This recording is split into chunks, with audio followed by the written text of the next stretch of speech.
Hey everyone, thanks for tuning in today. I am Nicole Forbes and this is Genesis 7D's class on indoor living walls and vertical gardening.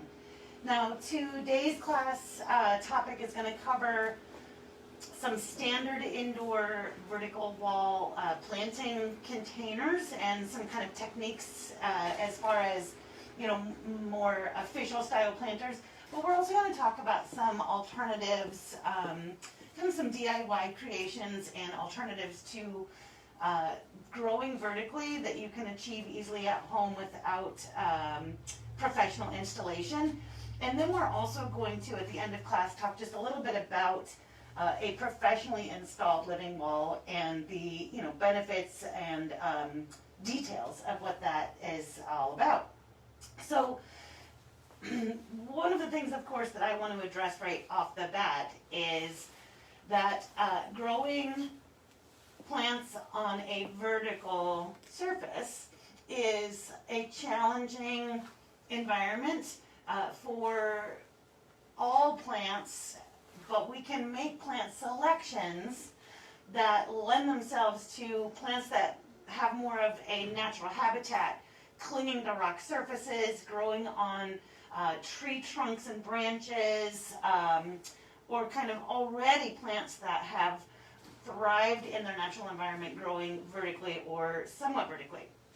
Those plants are collectively referred to as epiphytes, but semi-epiphytic plants, kind of either or, also fall into this category.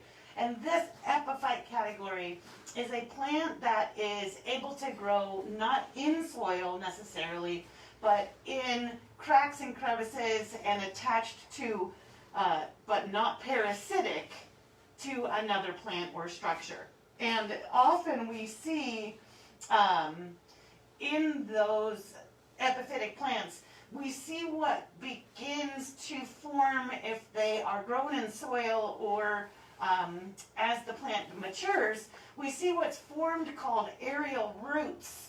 Roots that grow above the soil line and show that they could adhere to a surface and kind of add structural stability to the plant.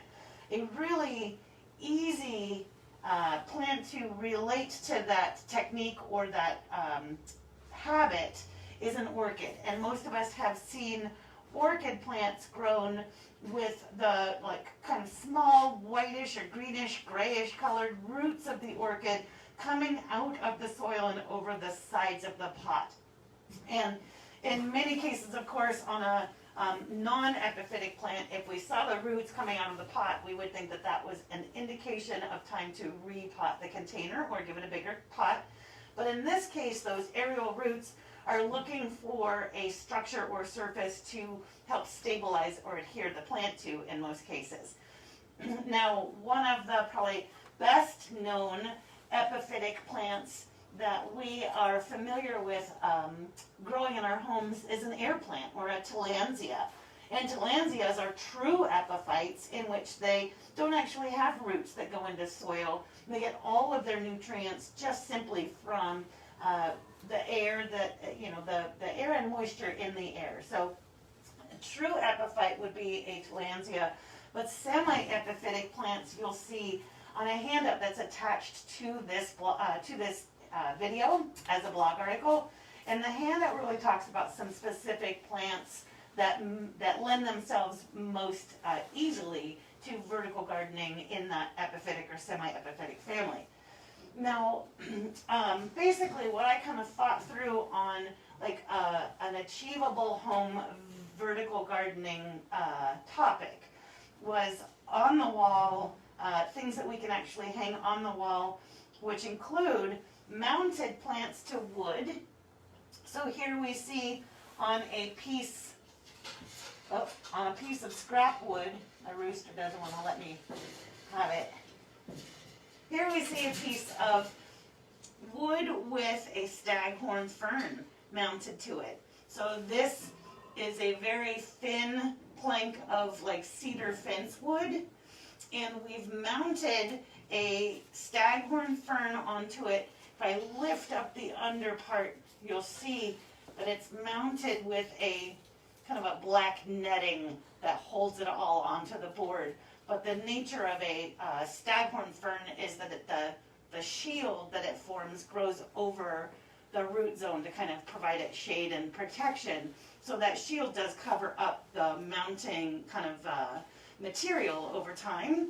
But this could be hung directly onto a wall, either on a hook, on a nail. And then most of the mounted type plants would be removed for watering and maintenance, and then put back up onto the wall. So we're not actually watering and maintaining them directly on the wall. Another mounted plant here where you can actually see the root ball itself is encased in moss, and this is a Peperomia, a Pilia peperomioides that's again just mounted to scrap wood. This one actually has a backing that makes it stand up more like picture frame wood, but it's still, with its little string tie here, could also be hung up onto the wall like a little work of art. Now, other than scrap wood pieces, you of course can do your mounting onto like furniture wood or nice hardwood. But another one that I really enjoy the look and texture of is mounting to cork wood. When we get a little bit of a close-up of cork wood, this is naturally harvested cork from cork oaks. You see the back of it has kind of a recurved shape because it's been sustainably harvested from trees. But this is very lightweight, absorbs some water, and has a great grainy, kind of ridged texture that not only helps to mount the plant too, but as roots develop on the plant, it gives it some material for the roots to hold on to. So the cork wood is another fun one to mount because it makes a beautiful piece of art on your wall when you add a plant to it. You can kind of imagine how pretty that would be hanging on the wall with the little neon pothos mounted onto it. So now, driftwood is another fun option for mounting, and most of our garden centers carry a range of driftwood as options. But if the look of wood would be a mix-up of design or decor with more of a modern or a contemporary feel home, the mounting options include ceramic plates. So this is a hand-blown ceramic plate that has, I'll show you the back of it, has holes drilled into the back, and you can see the fishing line that we have used to attach the plant to the tile. And here we have a zygocactus that's been mounted. Actually, it's a Silenoceras zigzag cactus that's been mounted here. And this again would be taken down to be watered, let drip dry, and then hang back onto the wall. The tiles have a little bit more, like I said, kind of modern look and feel than the actual wood pieces do. But mounting could allow you again to hang your plants on a vertical surface, to enjoy them displayed as works of art against the wall, again taken down to water and service them maintenance-wise, and then hanging them back up once they're dry enough that you've been able to ensure that the surface is protected. For something such as a wall-mounted plantable container, there are a lot of options out there, and if you did an internet search, or if you've gone around to a couple of different restaurants and cafes and things, you may see lots of different installations of vertical interior walls. Some of them, again, as we'll talk about towards the end of the class, have been professionally installed and are professionally maintained.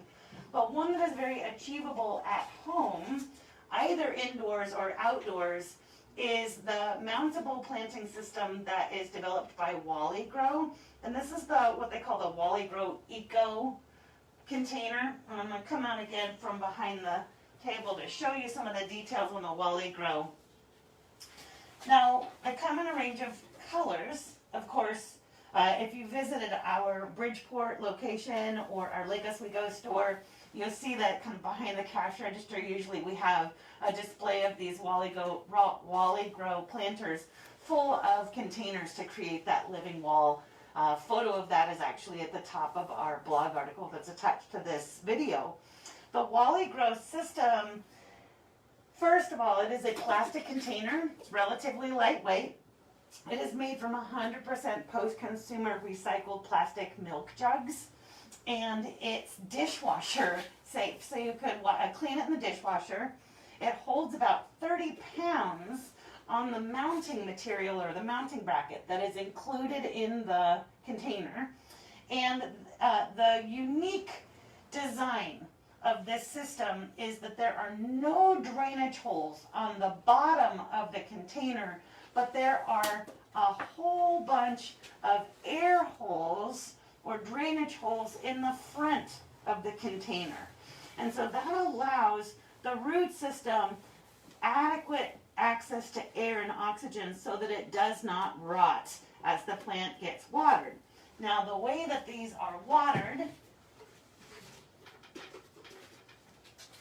is, so the inside of this system, usually in the package, it's all slick and has a little panel that's kind of attached in the back.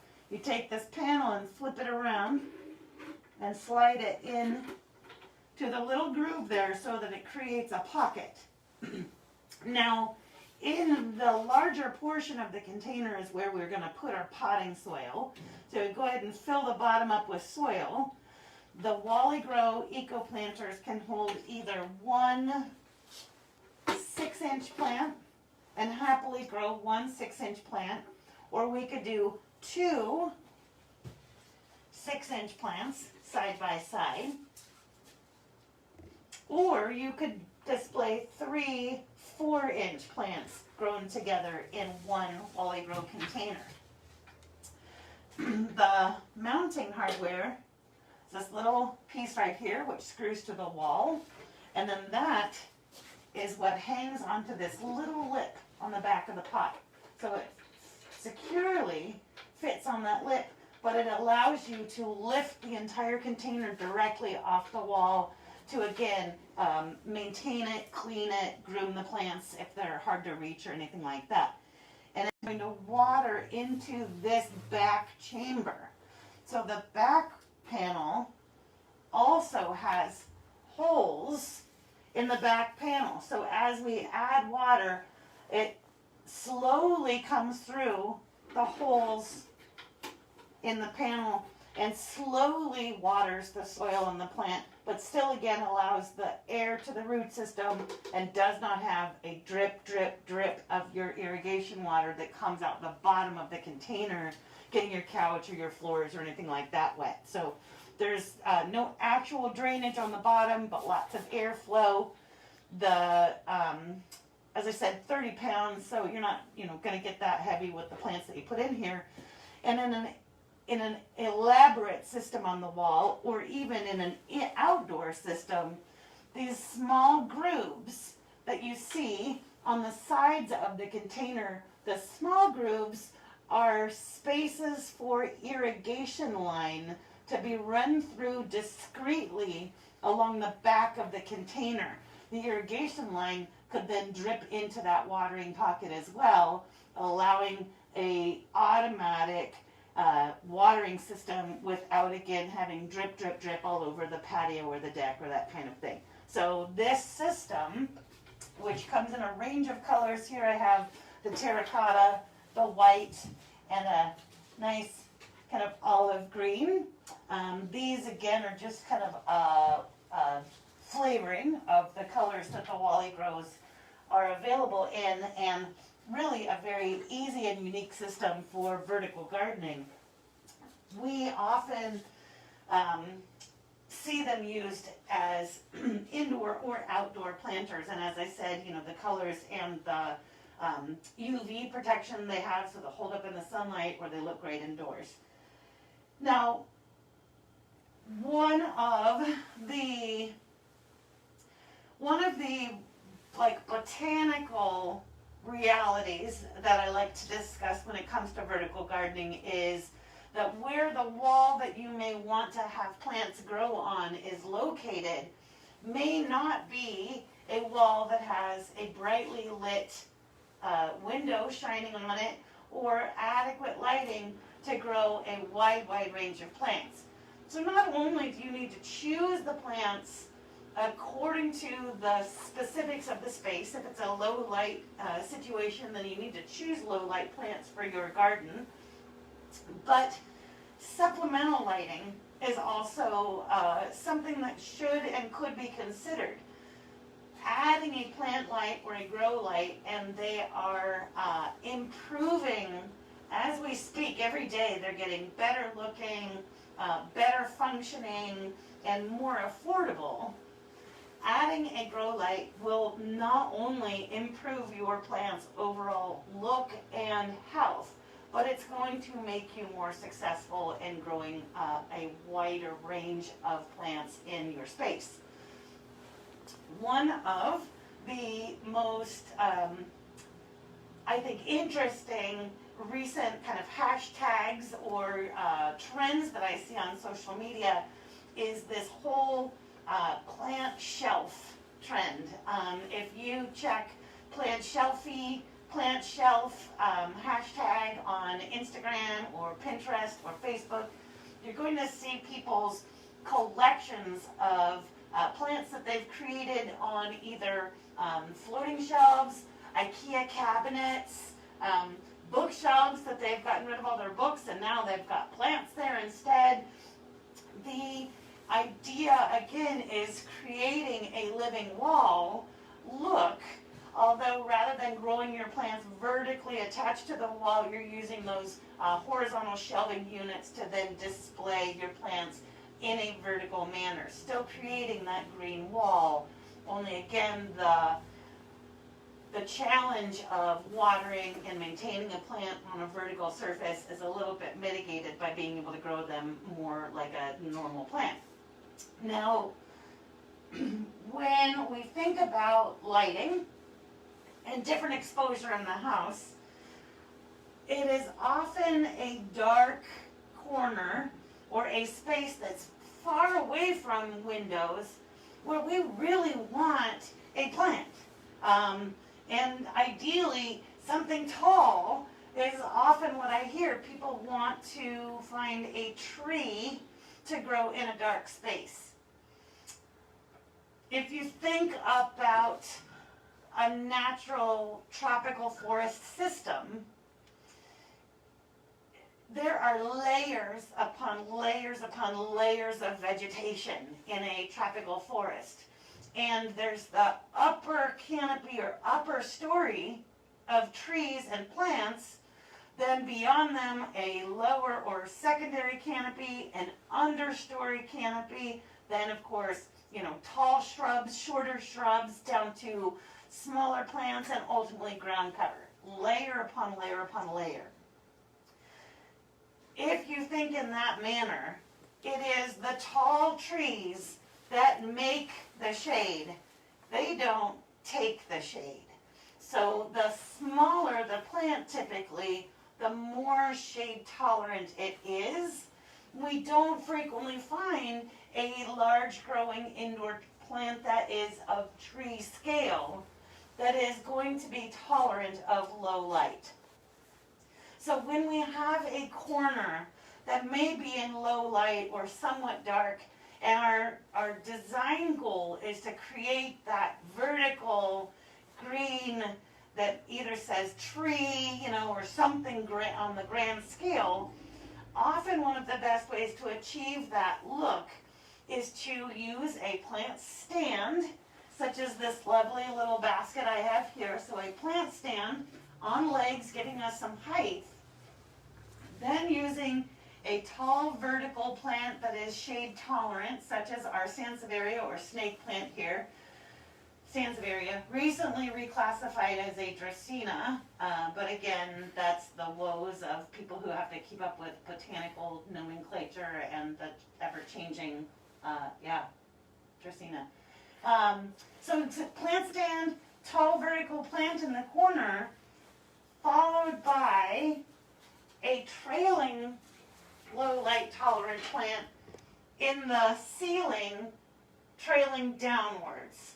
So rather than having a tree, we still can achieve a vertical green corner, but we have adapted our space to plants that are able to take these conditions. So that vertical snake plant and a trailing, this is a Monstera adansonii. You could use a philodendron cordatum. You could use a range of trailing plants that are low light tolerant to give you that same nice green effect without using a tree. Now again, going for something like a tree is achievable, but with the enhancement of a grow light to give you that supplemental lighting that you would need to accommodate the differences between what your space has to offer and what your plant selection would prefer. The topic of indoor lighting and grow lighting is one of those things that a lot of us have yet a lot to learn. And so it is really exciting for us that we've brought in a selection of products here in Dennis's 70s. We have both a bulb that screws into a regular lamp as well as a high-end pendant style grow light. And we're going to be teaching all about grow lights on the 18th. So in a couple of weeks we'll do a class all about grow lights. If you're interested in that, sign up and we'll see you there. Now as I showed off our little trailing plant, that's another great way to get the vertical feel and look in your home is through hanging plants or trailing plants. Now, one of the things that you may or may not love that has come back around in houseplant trends is macrame. Now, of course, macrame has taken on very much of a 2021 twist. The options include things like this, which is mounted on the wall, and we actually put our plant into a little pocket, and there you have an easy macrame wall mount. We would want to either put this into a container. I just threw the plastic pot in there. We'd want to put this into a container that had no drainage, so that as moisture came out, that it would not drop on the floor. And then we would remove that plant from the non-draining pot to water it, allow it to drip dry, and then put it back. Now this happens to be a bromeliad, which is a great plant for this type of scenario, because rather than watering it at all, typically we just fill the cup in the center of the bromeliad with water and make sure that that cup is always full of water. So I could top this off with a little pour spout or a watering can, and very seldomly have to actually remove it from the sling or container itself. Now we've also got some really great locally made, this one is locally made too, but locally made macrame in fun colors. So we've got, wooden dowels and doodads added, and a pretty little blue color on this one, but available in a range of kind of nice natural dye colors in addition to the standard colors. And beyond macrame, there are many more options. So if that's not your style these days, one of my favorite things is a plant swing. So the wide range of plants that can go into a plant swing, if we took the hooks off of the adansonii here, I can feed it in. Way easier than hanging a macrame too. Oh my gosh, plants get all caught up in macrame. Well, we just get this guy centered on the swing. Of course, I would take that plastic hook off. But then we've got a pretty little pot, if we're in a pretty little pot, hanging on this beautiful little flying saucer or swing, and then again, easy to maintain. These could be in multiple sizes and at different levels, of course, giving you kind of a fun graduated height or graduated trailing plant effect. So again, plant swings for that slightly more modern look and feel as opposed to macrame. And then lots of, and this is like a waxed twine or something that's holding the ceramic plate here for the plant swing. But leather's being used as well. So another great material alternative. This is a hanging container that would be fantastic for cacti or succulents, more of your standard terracotta, so an unglazed terracotta container. This hanger could be lengthened, of course, but it's short for display means, but a nice little leather hanger for it, and again, something that's just a little bit more modern feeling, or not quite as, 1960s if you're not into that. Also for hanging, more of a fully glazed ceramic container. So, there we go. Fully glazed, rope knotted inside, no drainage holes, so you don't have to worry about where's the water going to go. And then we would set our plant inside of here as a decorative container, removing it for water and making sure that it didn't sit in excess water that builds up in the bottom of the container. And again, for just a little bit more of a modern or more contemporary look and feel, the glazed hanging ceramic containers are fun for that. Final hanging style are baskets, which, baskets and the fiber type materials may go a little bit more along with a natural look, a home decor style that has more textiles and textures. But this is a hanging basket as well that can be used as, again, you would just insert your plant in the basket. It has a little plastic liner, so protecting the basket itself from getting too wet. And another of my kind of recent favorite is this more of a woven bamboo style basket. So this gives us the ability, it's kind of a nice size bowl. So we could actually set something like this, lemon lime. We'll weave it around, and a beautiful, as it cascades and grows over, you've got this great texture of the nice rich wood or bamboo, kind of an old rough looking rope, so it's got a nice combination of kind of rustic style and feel to it. Again, the range and options are only getting better and better as we all seem to be enjoying houseplants more and more. And one of the wall-mounted items that is, again, extremely easy to care for, indirect bright light is best for them, and this happens to be another locally made resource here in Portland, is the wood mounts with a ceramic cone made by Carter and Rose that holds air plants. So Tillandsia fit in this little framed wooden piece that's got a hand-built ceramic cone on it, and again, I could just go straight up onto a wall, a nail on the wall, and look like mounted living art. Smaller, obviously, air plants to put into the smaller cones here. You could make a fun arrangement of air plants. Now, one of the nice things about air plants also is that they're not exactly planted. They're the ultimate portable plant. They're even more portable than, pulling a container out of here.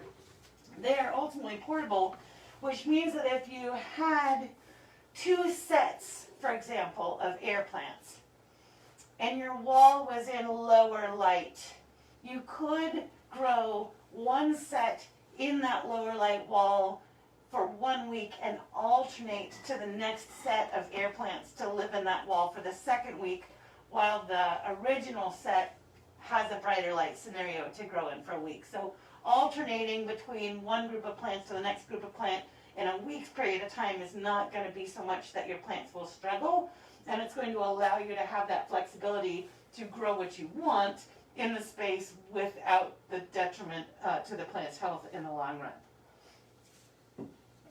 Now, before I invite our very special guest to come and talk to us, the last technique for vertical gardening, which seems somewhat obvious, is trellising or growing up. Now, growing vertically from a potted plant is possible by using a moss pole, a trellis, or even corkwood itself. The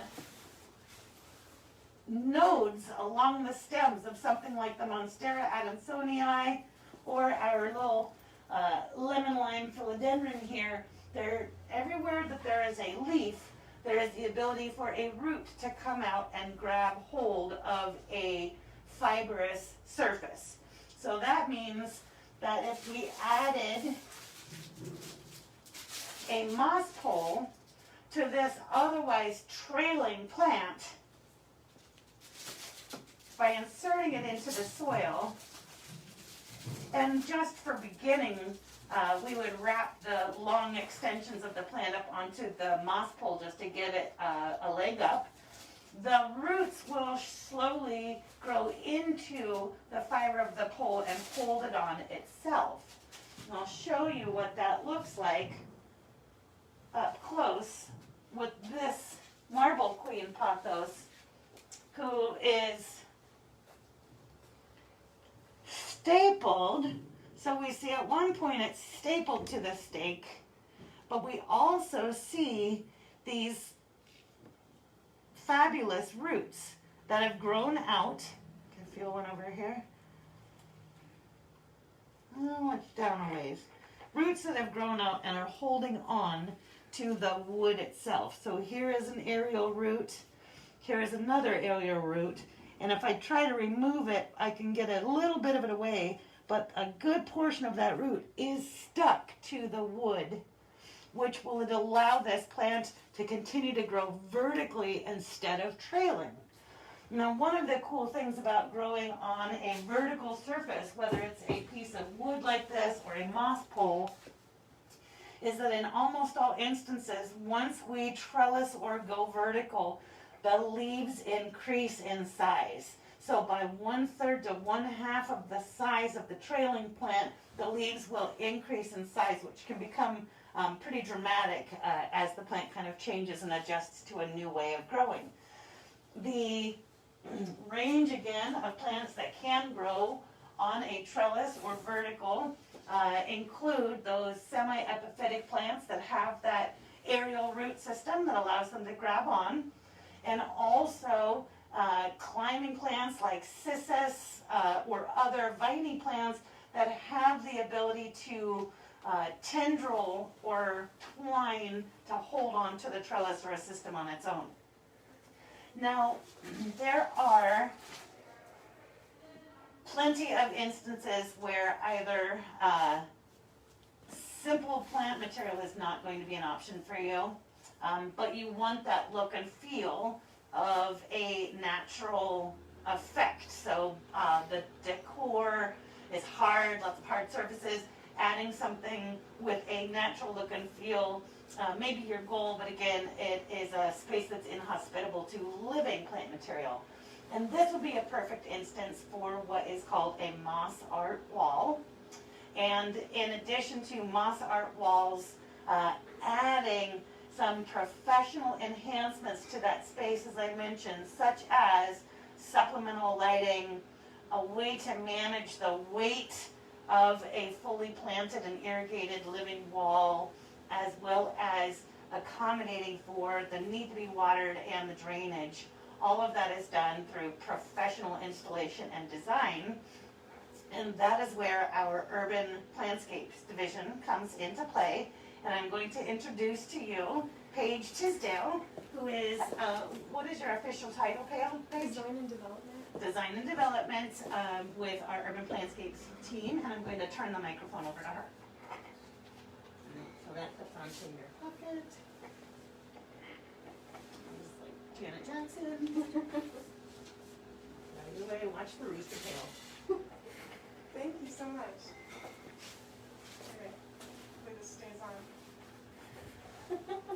And just bring the mic a little closer. Yep. Yeah, there we go. All right. Well, thank you so much. I'm glad to be here and to be tail is in the way. And to be talking to you about living walls. I have a huge passion for getting plants into our spaces and increasing biophilia for our mental and emotional health, not to mention just looking great. So first of all, I just wanted to comment on biophilia.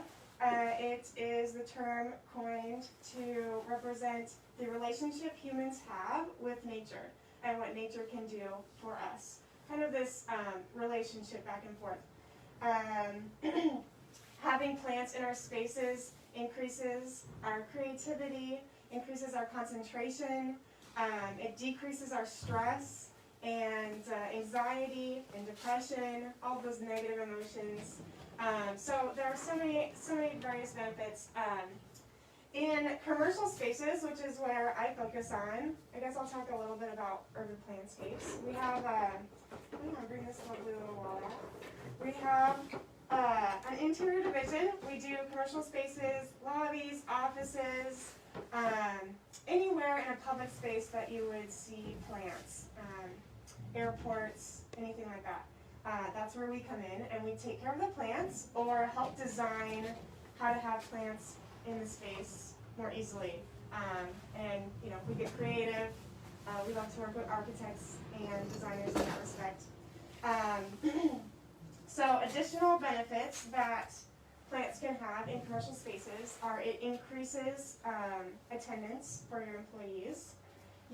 People want to come to a space that they enjoy, that looks pretty, that makes them feel good. I mean, I'm sure that all makes sense to you. But additionally, plants can dampen noise pollution. So if you're in a space that is super loud, if you have, you know, traffic noise that you can hear, if you have a lot of collaboration spaces in your work area, having more plants will help dampen the noise and offer you a little reprieve from that extra noise. I did mention that it increases creativity, so if you, in your workspace, if you've got to, you know, come up with various things often, having plants in your space will definitely increase that by a lot. And just, for exterior, so not only inside, but on the outside, we do professional living walls as well. And one of the benefits to having a living wall outside is to help the biodiversity of your local area. So for Portland, that would mean just having plants that do well here, that thrive and help support the insects here, other animals, just supporting the environment. And then there's one other thing. Oh yeah, the exterior ones, they also help to filter out storm water and gray water. So if we obviously have a ton of rain here in Portland, so having an exterior living wall can help absorb that excess water and filter the water through, so you're not dealing with muddy puddles as much that come off of the building. They also provide cooling and shading, which is great if you are interested in getting your building to be energy efficient, if you're trying to have your building be WELL certified or have LEED certifications, if you're part of the Living Building Challenge, or the Fit Well experience as well, like all of those, living walls can help your building achieve those levels of sustainability, honestly. Having plants in the space, they do a little thing called evapotranspiration, which is just kind of the circulation of the humidity through the air. As they absorb the water, they also kind of breathe out that humidity, and that's what we call evapotranspiration.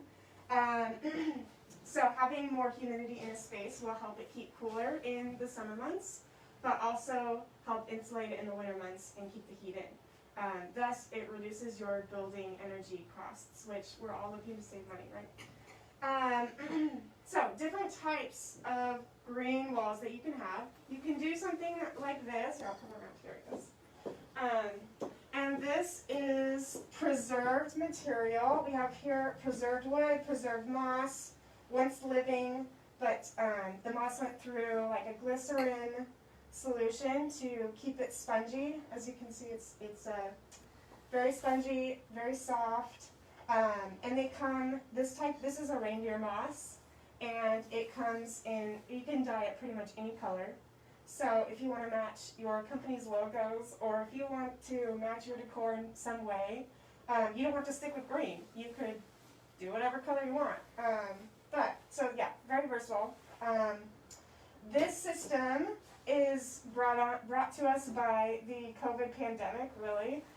We have a partner that really became innovative and came up with quick solutions that we needed to social distance early on in the pandemic. And these are mobile and come in various sizes, and you can use them to separate your space out and just have something pretty to look at instead of the ugly plastic or shower curtains, or we're all making do how we can, but this is a great tool. Additionally, our team is very creative in design and can put together moss art pieces for you. And really, these the creativity, sky's the limit. So whatever you're looking to add to your space, whether you want a naturalistic feel or just something that's eye-catching. One of the benefits of these two is just that it's such a great focal point for like a main lobby or even in your home. We've done a few residential ones recently, and they're a stunning piece of art for your home. No maintenance is required for these. Since it's a preserved material, they don't need water. I do get that question a lot, believe it or not. Moss art does not need water. Please do not water it. Yeah, it doesn't need any water, no maintenance. The only thing I would say, sometimes we dust it with a light feather duster. You can also use blow dryers on the low cool setting, not on the hot setting. If you want to try and dust it off even better, depending on what your environment's like. So really, the maintenance upkeep on these is very minimal. For us to create and install and give you a moss art piece like this, you're going to look at about $125 on upwards a square foot, just to kind of give you an idea of how much that would cost. And that really, depends on the space and what you're doing. Let's see, what else? Okay, living walls. Those are lightweight. Oh yes, they're really lightweight. Thank you, Nicole. So these, another benefit to these are they're super, super lightweight.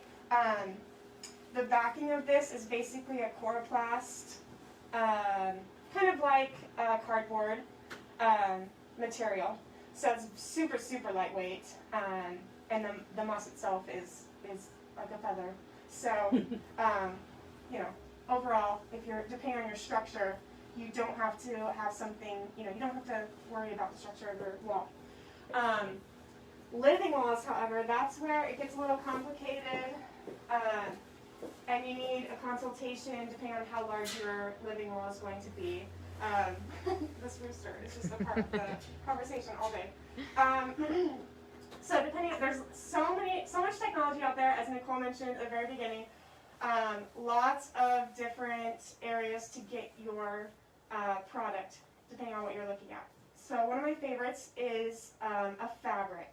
So there's different methods when it comes to this as well. One of my favorites, Flora Felt, actually, is a company that does this. And they have felt pockets, if you can just imagine. I don't have any products with me because for each job we do, we order the material for that job. So we don't have any products to show you, but Google is a wonderful tool. So just imagine pockets, much like the Wally Grow system. Little felt pockets, and then you take a little piece of felt and you take your plant and you wrap it up like a diaper. So you put a felt diaper on your cute little plant, and then you pop that diapered plant into a felt pocket. The felt fabric is wonderful for a living wall system because, first of all, most of the felt fabricators, they do recycled plastics for their material, So it does not decay. It lasts for a long time and it's sustainable.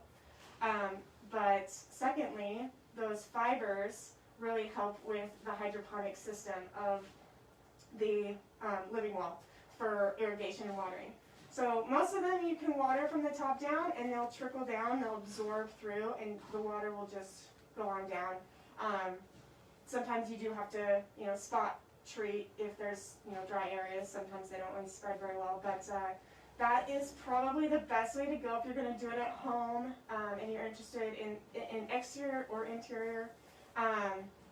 There are lots of different companies to find that system with, but yeah, the felt fabric system is really great.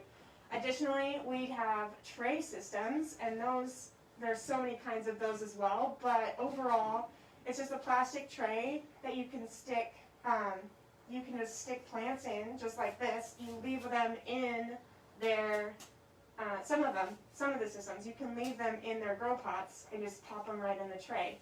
And those systems can either be on automated irrigation systems, which is great. You just leave it on a timer and the water turns on and trickles down.